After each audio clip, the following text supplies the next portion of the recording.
ठीक है, हमारा टॉपिक है अगला लाइफ प्रोसेसेस, है ना। तो लाइफ प्रोसेसेस में, लाइफ प्रोसेसेस होता क्या है जानती हो, लिखा पढ़ी हो कुछ बेटा?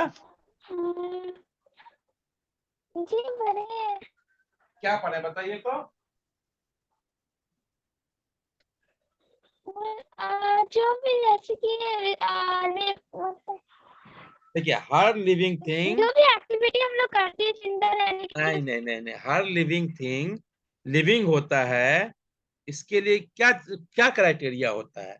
लिविंग थिंग होने के लिए कुछ क्राइटेरिया होता है, तभी हम बोलते हैं कि लिविंग है। या कोई लिविंग चीज लिविंग क्यों है कंटिन्यूअसली? ठीक है, कुछ तो होता है उसमें जिसके कारण वो कंटिन्यूअसली लिविंग है। डेड थिंग से अलग क्यों है? डेड थिंग में तो कुछ ऐसे प्रोसेसेस हैं, समझे, कुछ ऐसे प्रोसेसेस हैं जिसको देख जी करके हम बोलते हैं कि वो लिविंग है या नॉन लिविंग है।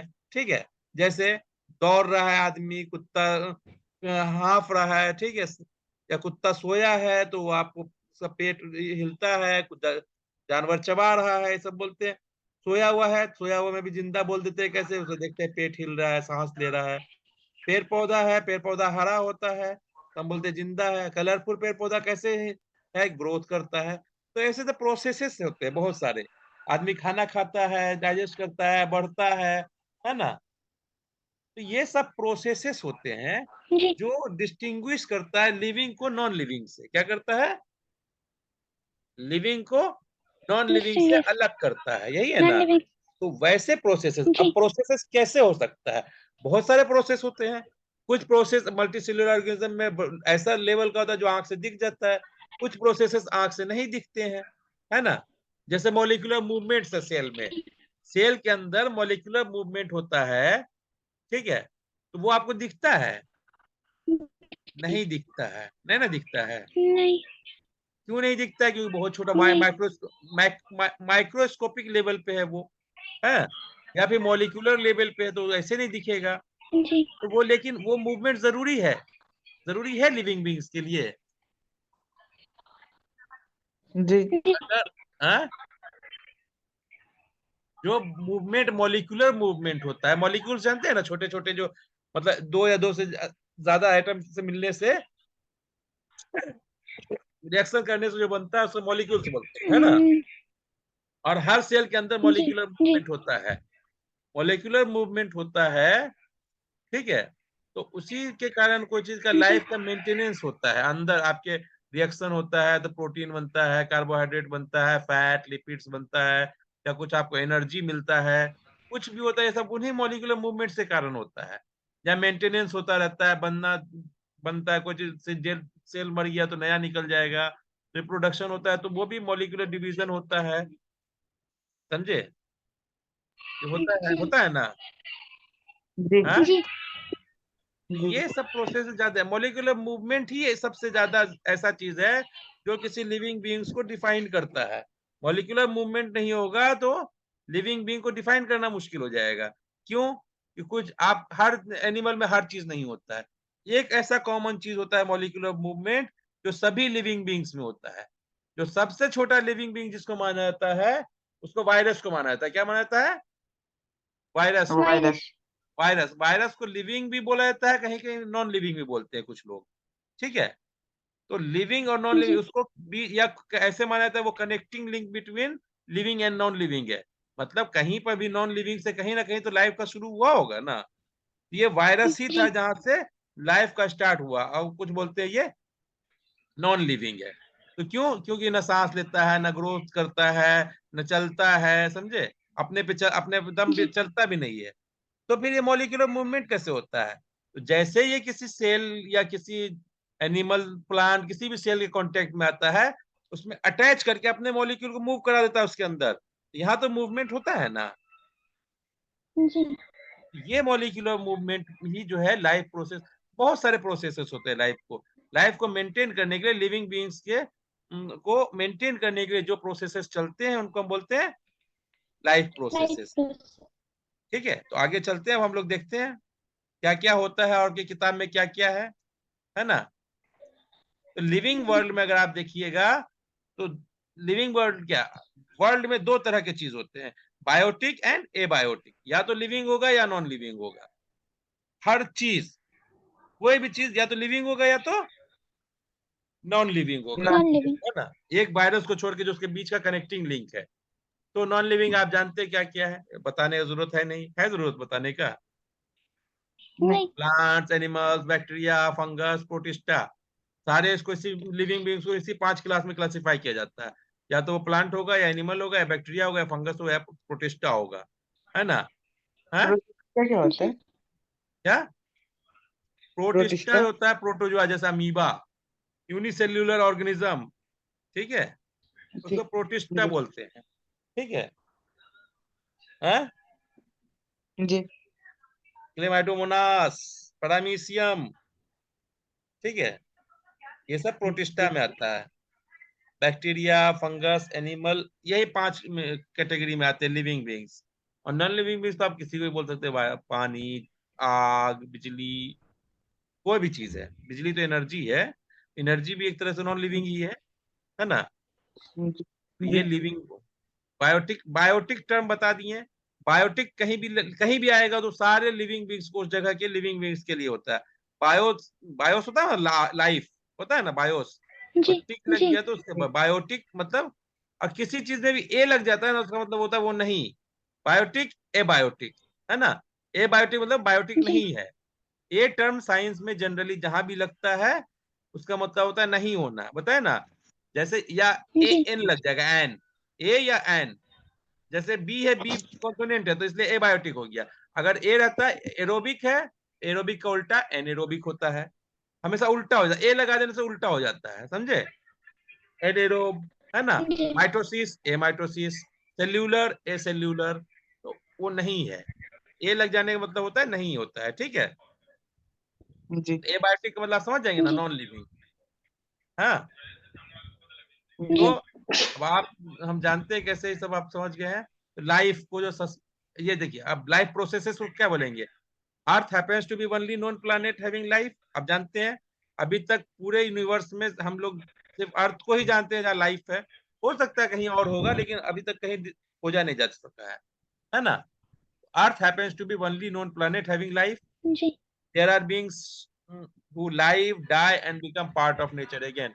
तो कुछ लोग जिंदा होता है, लेकिन वो मर जाता है, तो फिर वो मर के फिर नेचर में मिल जाता है, यही ना है।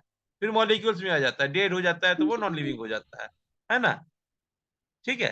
तो लिविंग जी को इनएनिमेट जो होते हैं, इनएनिमेट एंटिटीज से अलग करना। इनएनिमेट मतलब मॉलिक्यूलर, या फिर आपको लिविंग बीइंग से अलग चीज, यानी इनएनिमेट को डिफरेंशिएट क्या करता है, जो वही लाइफ प्रोसेसेस होते हैं बहुत सारे। जो भी प्रोसेस होता है लाइफ लिविंग बीइंग्स में, वो लाइफ प्रोसेस कहलाएगा। क्लियर है। तो लाइफ जी प्रोसेसेस की जी अगर देख लिया जाए, तो डिफरेंट टाइप के लाइफ ऑफ प्रोसेसेस है। जैसे different level of organisation. Different level of organisation से क्या मतलब समझते हैं हम लोग। हर लिविंग बीइंग्स का ऑर्गेनाइजेशन होता है। या तो वो कैसे, अगर लिविंग लाइफ का ऑर्गेनाइजेशन शुरू होता है ना, तो सबसे छोटा पार्ट लाइफ का कौन सा होता है, लिविंग बीइंग्स का सबसे छोटा पार्ट कौन सा होता है, या सेल। सबसे छोटा ऐसा पार्ट इसमें लाइफ होता है, बताओ। Virus. Cell. Virus. Cell, cell, cell is the fundamental unit of life, बोलते हैं ना। मतलब जी सेल के नीचे जैसे जाइएगा वो नॉन लिविंग हो जाएगा, है ना। तो देखिए, सबसे जी छोटा पार्ट होता है एटम, फिर होता है मॉलिक्यूल्स। मॉलिक्यूल्स मिलके बनते हैं macro molecules, macro and micro molecules बनते हैं। ये सब नॉन लिविंग होते हैं। फिर बनते हैं सेल्यूलर ऑर्गेनिल्स, है ना। सेल्यूलर ऑर्गेनिल्स जी बनते हैं ना।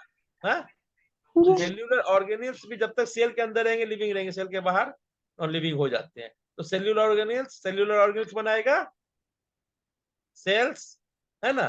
जी सेल से जी क्या बनता है, सेल से टिश्यू। बनता है टिश्यू, जी टिश्यू से ऑर्गन। ऑर्गेन्स हाँ बनता है ना। ऑर्गेन से बनता है, जी organ system. Organ organ system. से ऑर्गेन सिस्टम, ऑर्गेन सिस्टम से एनिमल। Organism, organism. जी जी ऑर्गन। एनिमल का प्लांट नहीं बनता है। एनिमल प्लांट दोनों बोलते थे। ऑर्गेनिज्म बोलते हैं उसको। जी ऑर्गेनिज्म से बनता है पॉपुलेशन, जी पॉपुलेशन से बनता है कम्युनिटी, है ना? जी है ना? जी कम्युनिटी से फिर इकोसिस्टम बन जाता है आपका पूरा। फिर इकोसिस्टम बहुत सारे मिलके आपको बायोस्फीयर हो गया, अर्थ पे, अर्थ ऐसे अर्थ प्लानेट हो गया, बहुत सारे ऐसे अर्थ और ये सब मिलकर यूनिवर्स बन जाता है। तो ये आपका यही है लेवल ऑफ ऑर्गेनाइजेशन। तो लेवल ऑफ ऑर्गेनाइजेशन में आप सेल से नीचे जाइएगा तो नॉन लिविंग हो जाएगा, ऑर्गेनिज्म के ऊपर जाइएगा तो कम्युनिटी लेवल का है। लिविंग बींग्स उसमें होते हैं, लेकिन वो एक एंटिटी के लिए बात नहीं करता है ऑर्गेनिज्म के ऊपर पे। ठीक है, तो ऑर्गेनिज्म सेल से लेके ऑर्गेनिज्म तक का जो ऑर्गेनाइजेशन है उसी वही है डिफरेंट लेवल्स ऑफ ऑर्गेनाइजेशन। ठीक है, सारे लिविंग बींग सेल्स के बने होते हैं, ये कैरेक्टरिस्टिक है। डिफरेंट लेवल्स ऑफ ऑर्गेनाइजेशन तो हो गया ना। उसके बाद सेल का बना होता है response to the environment. Environment में जो होता है स्टिमुलाई जो भी होता है सबके लिए रेस्पॉन्स करता है, लिविंग बींग्स करता है ना, जी ग्रो और डेवलप करता है। ठीक है, एनर्जी यूज लेता है और यूज करता है, और रिप्रोडक्शन होता है उसके में। ये सब कैरेक्टरिस्टिक है लिविंग बींग्स के। अगर इसको आप वर्ड में आ जाए लाइफ प्रोसेसेस के लिए, तो क्या है, the life process organism is essential even if they are moving, resting और इवन स्लीपिंग। तो लिविंग ऑर्गेनिज्म के लिए ये चीज बहुत इसेंशियल है। क्या चीज? Life process. Life process. हो रहा है तो भी लाइफ प्रोसेस होता है ना। सांस लेता है कि नहीं? आपके अंदर के जी सब चीज यूटिलाइज होते हैं। तो सोया हुआ है तो आराम कर रहा है, चल रहा है, कभी भी है। लाइफ प्रोसेसेस चलते रहते हैं। भले कोई लाइफ प्रोसेसेस कुछ देर के लिए रुक जाता है, कोई लाइफ प्रोसेस किसी समय फास्ट चलता है, किसी समय स्लो चलता है, किसी समय रुका रहता है, लेकिन सारे लाइफ प्रोसेसेस एक साथ नहीं रुकते हैं। अगर सारे लाइफ प्रोसेसेस एक साथ रुक जाएंगे तो वो चीज डेड हो जाएगा, है ना? हाँ? जी तो जी लिविंग ऑर्गेनिजम्स को मेंटेन करने के लिए इसेंशियल होता है लाइफ प्रोसेस। ठीक है, the life process which together perform the function of maintenance of life are called life processes. यही ना, जो प्रोसेसेस आपको the processes the processes which together perform the function of maintenance of life are called life processes, है ना? जो भी processes होता है जो लाइफ को सस्टेन या मेंटेन करने के लिए जरूरी होता है वो क्या कहलाता है? Life process. Life processes. ठीक है, अब लाइफ प्रोसेसेस में क्या क्या होता है? न्यूट्रिशन है, एक एक डिस्कशन करेंगे, रेस्पिरेशन है, सर्कुलेशन है, एंड एक्सक्रीशन है। ये चार यहाँ पर दिया हुआ है। इसके अलावे भी बहुत सारे होते हैं लाइफ प्रोसेसेस, लेकिन आप लोगों को ये चार पढ़ना है: nutrition, respiration, circulation and excretion. ठीक है? हाँ, ये किसी एक जी पर्टिकुलर ऑर्गेनिज्म को लिविंग रखने के लिए ये बहुत जरूरी चीज है। ठीक है, तो ये प्रोसेस है, प्रोसेस। बाकी सब चीज आपको वो है, एक रिप्रोडक्शन नहीं है इसमें, है ना? वो लेकिन एक ऑर्गेनिज्म को मेंटेन रखने की जरूरत नहीं है। ऑर्गेनिज्म का आपको कंटिन्यूटी मेंटेन करने के लिए जरूरी है ना? लेकिन किसी एक लिविंग ऑर्गेनिज्म के जिंदा रहने के लिए रिप्रोडक्शन का जरूरत होना इसेंशियल नहीं है। वो रिप्रोडक्शन कैरेक्टरिस्टिक है लिविंग बींग्स का, लेकिन वो लाइफ प्रोसेस नहीं बोल सकते उसको, है ना? क्योंकि जी वो लिविंग बीइंग ऑर्गेनिज्म को एक ही लिविंग बीइंग्स में ही नहीं है। हाँ, मेंटेन करने के लिए उसके पॉपुलेशन को, उसके जीन पूल को मेंटेन करने के लिए जरूरी है ना? In unicellular organisms all the processes are carried out by the single cell. तो जो यूनिसेल्युलर ऑर्गेनिज्म होता है उसके एक ही सेल में सारे कैरेक्टरिस्टिक, सारे प्रोसेस होते हैं, एक ही सेल में होते हैं ना। वो खाना भी उसी उसी सेल में खाएगा, सांस भी उसी सेल में लेगा, उसी सेल से एक्सक्रीशन करेगा, है ना? तो सारे प्रोसेसेस जी एक ही सेल में होते हैं। तो वहाँ सिंप्लिसिटी होता है, वहां इतना टेंशन नहीं होता है, भैया उसी में खाना है, वहां खा के फिर उसी से निकाल देंगे। तो वहां पर ज्यादा टेंशन नहीं है प्रोसेसेस के लिए। तो बहुत ज्यादा आपको ऑर्गेनाइजेशन लेवल का जरूरत ही नहीं है ना? लेकिन यही मल्टी सेल्यूलर ऑर्गेनिज्म है। तो मान लीजिए मल्टी सेल्यूलर ऑर्गेनिज्म है, हम वो सांस लेता है। यूनिसेल्यूलर जो ऑर्गेनिज्म है वो सांस लेगा तो हवा से डिफ्यूजन से सांस ले लेगा, हवा से ऑक्सीजन अंदर खींच लेगा, मतलब तो उसको नाक कान का जरूरत नहीं पड़ेगा, है ना? ब्लड उलट का जरूरत नहीं पड़ेगा कि हमको हर सेल तक पहुंचना हो, तो हवा के कांटेक्ट में आया कहीं पर भी अकेले है तो डिफ्यूजन के थ्रू वो, डिफ्यूजन जानते हैं ना जी। क्या होता है, बताओ, अलीका बताएगी पहले।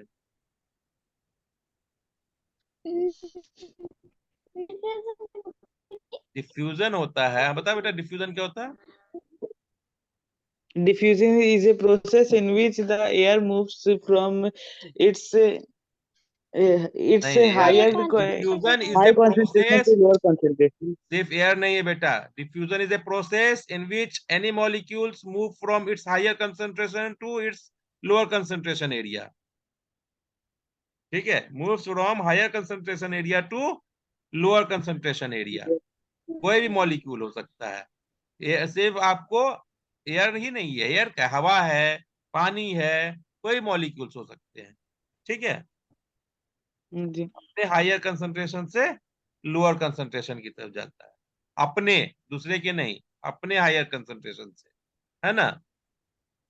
जी। तो सिंगल सेल्युलर ऑर्गेनिज्म अपने से हवा से ले लेगा, लेकिन डिफ्यूजन के थ्रू ले लेगा ऑक्सीजन, लेकिन हमारा, हम जो ऐसे मल्टी सेल्युलर ऑर्गेनिज्म है, हमारा हाथ देखो कितना मोटा है, हाथ सांस ले सकता है, ऑक्सीजन ले सकता है, मान लो सरफेस वाला ले भी लिया, अंदर वाला सेल कैसे लेगा ऑक्सीजन, है, उसके अंदर वाला कैसे लेगा, मान लो वो उसको ट्रांसफर कर दिया तो ऐसे तो कितना टाइम लग जाएगा।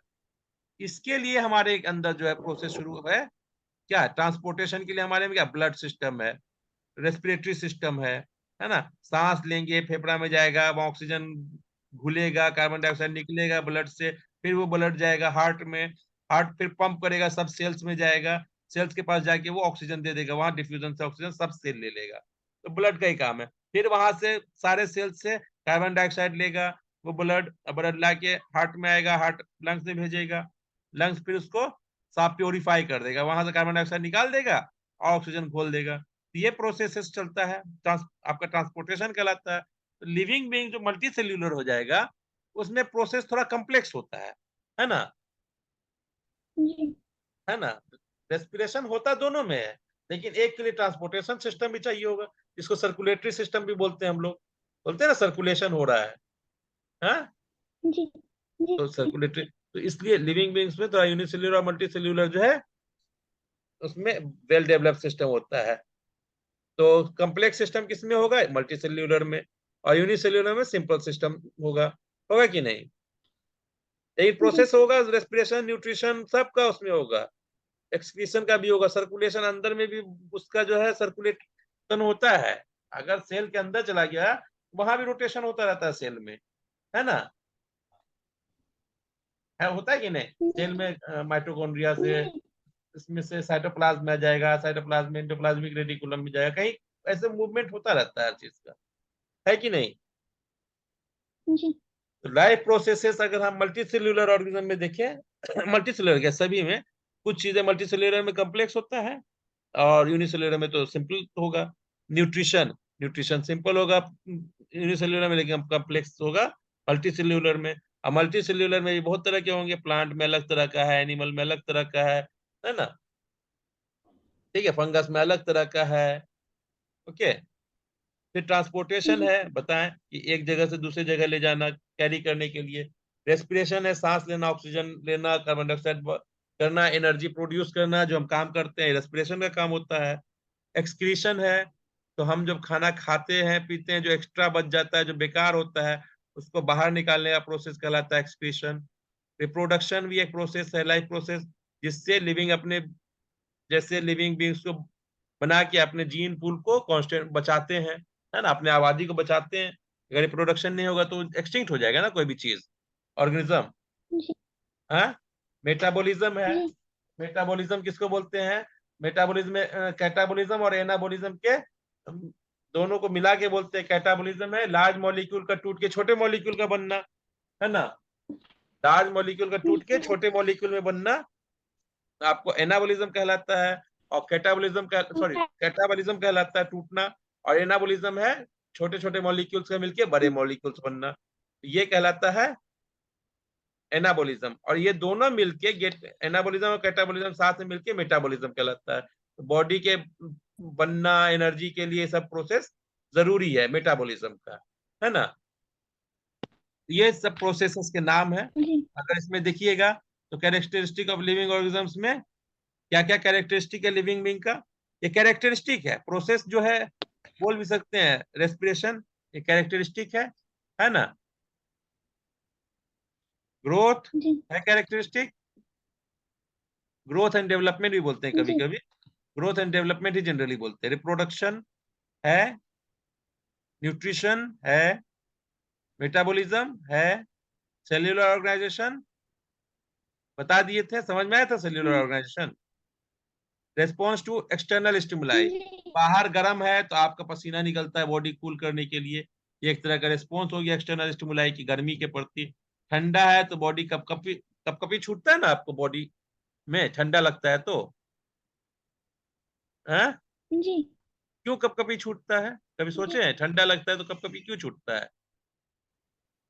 उससे मसल्स वाइब्रेट करता है, मसल्स वाइब्रेट करेगा तो वहां पर एनर्जी प्रोड्यूस होगा, वो एनर्जी हीट के फॉर्म में निकलेगा तो आपका बॉडी गर्म होगा। हाँ, लेकिन अगर बहुत ज्यादा ठंडा है तो अपने आप को हम मेंटेन नहीं कर पाएंगे उतना, तो आदमी को जानवर वो मर जाएगा वहां पर। अगर कर लिया उतना वाइब्रेट करके अपने को कंपन समझे कपकपी करके, तो सरवाइव कर सकता है कि नहीं। जी होम्योस्टेसिस, होम्योस्टेसिस क्या है? अपने अंदर के एनवायरनमेंट को कांस्टेंट रखना, समझे ना, अपना सब कुछ को मेंटेन जी रखना होम्योस्टेसिस कहलाता है। बॉडी के अंदर में एक्सक्रीशन क्या है? जो अपच पदार्थ है जो जरूरी नहीं है बॉडी के उसको निकाल देना, एक्सक्रीशन कहलाता है ना। जी समझ में आया इतना? जी ये लिविंग बींग्स के कैरेक्टरिस्टिक्स जी है। अब जब हम आगे चलेंगे तो अब आपकी बुक्स के हिसाब से there are certain vital processes, vital processes किसको बोलते हैं? वाइटल टर्म हो गया मतलब वो लिविंग बींग्स से रिलेटेड, वाइटल टर्म कहीं भी आ गया ना, हो गया लिविंग बींग्स, जी लाइफ, वाइटल मतलब लाइफ, समझे। तो जी there are certain vital processes that maintain homeostasis, homeostasis मतलब अपने बॉडी के अंदर के सारे प्रोसेसेस को मेंटेन रखना, है ना। And proper functioning of the body, और बॉडी के प्रॉपर फंक्शन करने के लिए they are called life processes, है ना।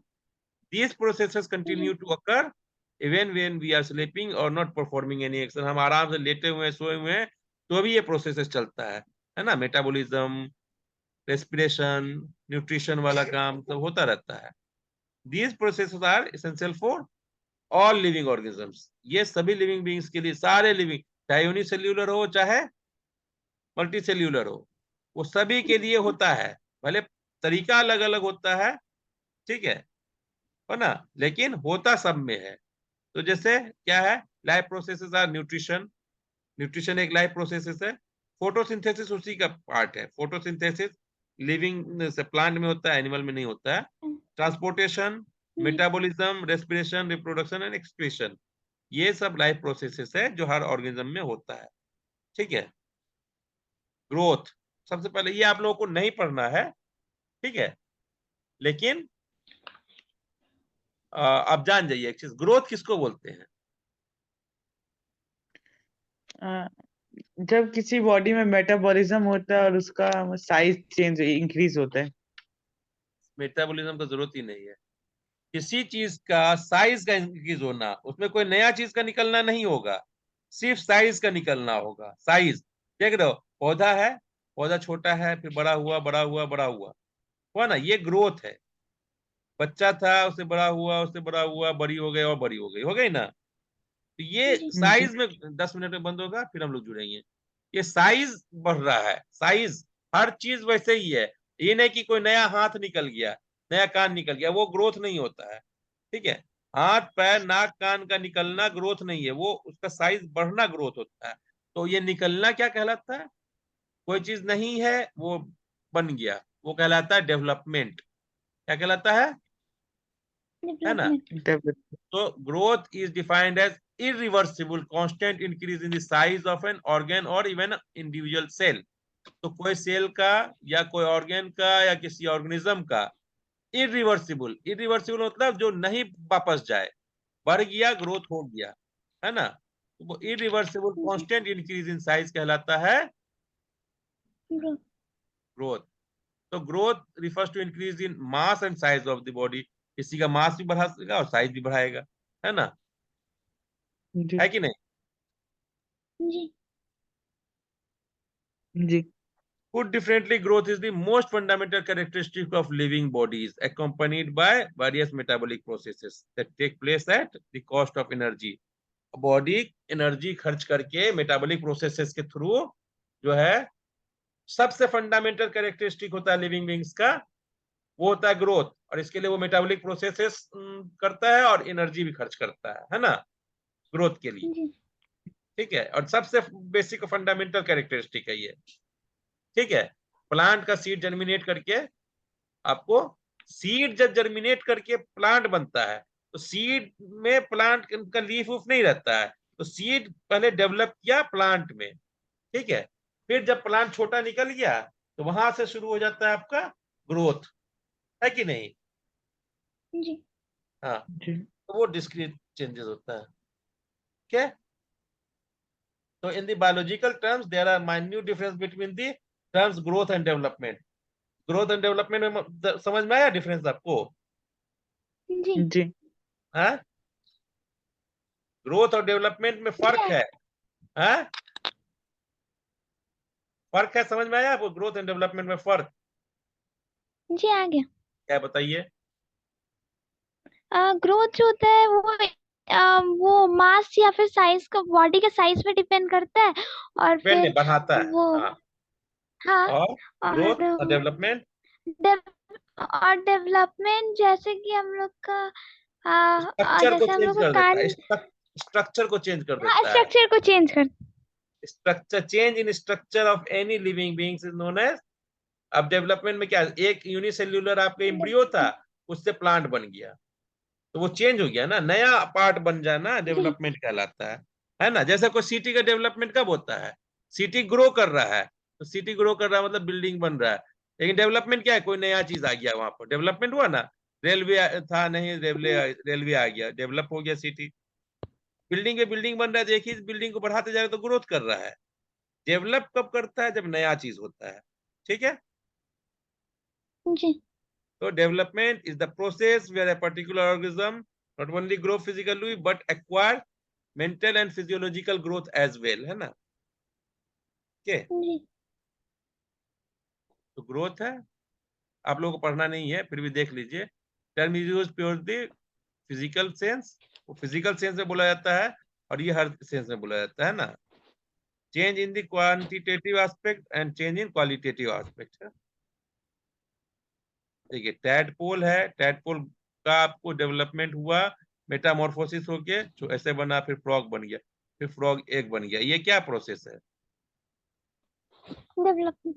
हाँ, यहाँ डेवलपमेंट नहीं से फिर ग्रोथ भी आ गया।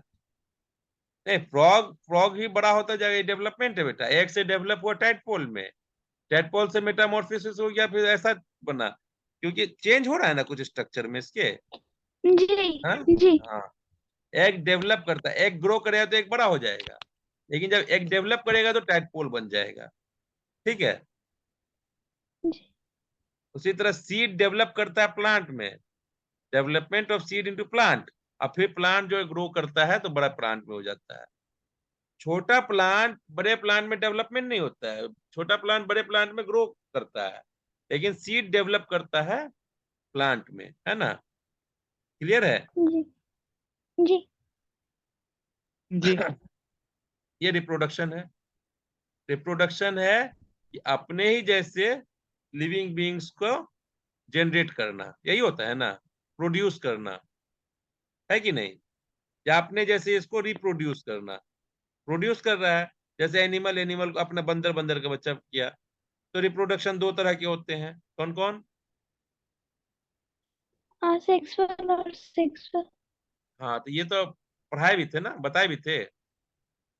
सेक्सुअल जी जी रिप्रोडक्शन में सिर्फ एक ही ऑर्गेनिज्म होता है या एक ही पेरेंट होता है, उससे वो ऑफस्प्रिंग बन जाता है ना। और सेक्सुअल रिप्रोडक्शन जी में दो पेरेंट होते हैं, दोनों के अलग अलग गैमेट्स आते हैं, गैमेट्स फ्यूज होते हैं, फ्यूज होके क्या बनाते हैं, जायगोट बनाते हैं, है ना, एम्ब्रियो बनाते हैं। जाएगा। वो एम्ब्रियो फिर डेवलप करके ऑर्गेनिज्म बना लेता है ना। जी asexual reproduction generally unicellular organism में होता है या फिर लोअर लेवल में होता है, बड़े लेवल में नहीं होता है ना। मल्टी सेल्युलर ऑर्गेनिज्म में बहुत कम ही होता है जनरली। क्या जो जो कम सेल वाला रहेगा उसमें होता है एसेक्सुअल है, जनरली जी यूनिसेल्युलर में ही होगा, है ना। तो रिप्रोडक्शन क्या था? रिप्रोडक्शन को बोलते हैं एबिलिटी टू प्रोड्यूस ऑफस्प्रिंग इधर सिमिलर टू पेरेंट के एसेक्सुअल रिप्रोडक्शन में, या जी स्लाइटली डिफरेंट फ्रॉम पेरेंट्स, है ना। कंप्लीटली तो डिफरेंस नहीं होगा, या पार्शियली सिमिलर टू जी देयर पेरेंट्स, लेकिन एक जैसा ही होगा। ठीक है, तो वो सेक्सुअल मोड से होगा रिप्रोडक्शन, है ना। कुछ जो है अपने रिजेनरेशन कैसे करते हैं, कुछ जो है रिप्रोड्यूस नहीं करते हैं। ठीक है, कुछ सेक्सुअल और एसेक्सुअल दोनों मोड से करते हैं। ठीक है, जी कुछ जो है करते ही नहीं है, रिप्रोडक्शन ही नहीं करते हैं। ठीक है, तो वो कैसे अपने आप को मेंटेन करते हैं? वो दूसरे ऑर्गेनिज्म, जैसे म्यूल है, म्यूल जानते हैं? हाँ? नहीं। नहीं म्यूल खच्चर को बोलते हैं। खच्चर जो होता है वो स्टेराइल होता है। क्या होता है? वो डंकी स्टेरॉइड। नहीं डंकी और हॉर्स का हाइब्रिड होता है। क्या होता है? डंकी और हॉर्स का हाइब्रिड होता है। टंकी हॉर्स हाइब्रिड। हाँ, तो म्यूल जो है, म्यूल अपने जैसे बच्चे को नहीं ये करता है, वो रिप्रोडक्शन नहीं करता है। स्टेराइल का मतलब हो गया है वो रिप्रोड्यूस नहीं करेगा, है ना। उसी तरह हनी बी जी। 3 तरह का होता है। जी एक ड्रोन होता है, एक वर्कर बी होता है, और एक क्वीन होती है। रिप्रोडक्शन सिर्फ क्वीन और ड्रोन मिलके करता है। और जो वर्कर होती है वो स्टेराइल होती है ना। उनका काम होता है खाली काम करना। क्लियर है? वो रिप्रोडक्शन नहीं करती है। जी कुछ ऑर्गेनिज्म रिप्रोड्यूस नहीं करते हैं, कुछ सेक्सुअल मोड से करते हैं, कुछ एसेक्सुअल मोड से करते हैं, और कुछ दोनों से भी कर सकते हैं। ठीक है, चलिए 2 मिनट है अभी। मेटाबॉलिज्म, मेटाबॉलिज्म बताए थे। कैटाबॉलिज्म और एनाबॉलिज्म को मिला करके मेटाबॉलिज्म बोलते हैं। तो जी मेटाबॉलिज्म में बहुत सारे रिएक्शंस होते हैं बॉडी में। मेटाबॉलिज्म सारे रिएक्शंस जितने भी बॉडी में होते हैं ना, उन सबको गेट ऑल टुगेदर जो है मेटाबॉलिज्म बोलते हैं। तो कहीं पर कुछ टूटता है, जैसे छोटे छोटे मॉलिक्यूल्स टूट के बड़े, छोटे छोटे मॉलिक्यूल बड़े बड़े मॉलिक्यूल्स टूट के छोटे मॉलिक्यूल बनाए, तो वो कहलाता है कैटाबॉलिज्म। और बड़े बड़े मॉलिक्यूल्स टूट के छोटे मॉलिक्यूल बना, कैटाबॉलिज्म हो गया। और एनाबॉलिज्म छोटे छोटे मॉलिक्यूल्स मिलके बड़े मॉलिक्यूल बना लिए, एनाबॉलिज्म। ये सारे जी बॉडी में चलते रहता है, तभी ना लाइफ का मेंटेन होता है। तो मेटाबॉलिज्म एक प्रोसेस है जी जिसमें सारे रिएक्शंस बॉडी में जितने तरह के रिएक्शंस है, ग्लाइकोलाइसिस, ये सब आपको जितनी जरूरत है बाद में समझ में आएगा। ठीक है, तो और एक और बताए थे, ये भी आपको नहीं पढ़ना है किताब में, लेकिन हम बता देते हैं। अभी बंद हो जाएगा 1 मिनट 15 सेकंड में, तो हम सेल्युलर ऑर्गेनाइजेशन से शुरू करेंगे। ठीक है, ये लाइव प्रोसेसेस हम बता रहे हैं, इसमें कुछ चीजें जो अभी नहीं पढ़ना है, जहां से पढ़ना है हम बता देंगे, लेकिन चीजें समझनी चाहिए इस चीज को। ठीक है? जी बंद होगा, जी। इसी लिंक पे फिर से जी मिलेंगे हम लोग। बंद हो जाएगा। 2 मिनट में पानी वानी पी के आइए, 5 मिनट में। ओके, 5 मिनट में पानी जी। वानी पी के आइए। कितना टाइम हो रहा है? 10:01। 10:01। 10 बज के 6 7 मिनट का जब तक हम अटेंडेंस लगा लेंगे। हाँ, आप आइए, अटेंडेंस लगा के आप मैसेज डाल दीजिएगा हम आ गए हैं। ठीक है? हाँ, जी जी। ठीक है, चलिए फिर जी ओके।